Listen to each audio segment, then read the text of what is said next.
Macedo e o Portus Apostoli seguirán da man unha campaña máis. O portugués cumprirá a súa segunda temporada no Noia en calidade de cedido do Sporting. Nova confirmación para o Noia Portus Apostoli. O club avanza no mercado e ven anunciar a continuidade dun xogador de garantías e de calidade. Thiago Manuel Rodríguez Macedo despregará a súa maxia no Mourís unha campaña máis.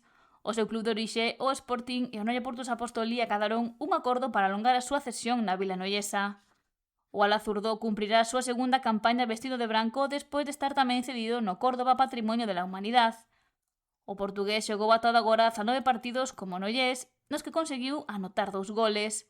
Macedo terá unha nova ocasión de demostrar o talento que ten co esférico nos seus pés.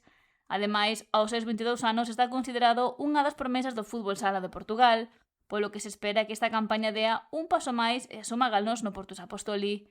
O que está asegurada é a súa capacidade para desequilibrar defensas rivais e facer as delicias da afección noiesa. O Noia pecha a súa plantilla para a campaña 26-27 que estará chea de retos. O equipo arranca a pretemporada cos adestramentos este luns día 3, os que se unirán os xogadores do filial Oliver Chenel, Cristian e Mosquera. O primeiro amigable está fichado para o 15 de agosto en Redondela, onde os brancos se medirán o Caxinas.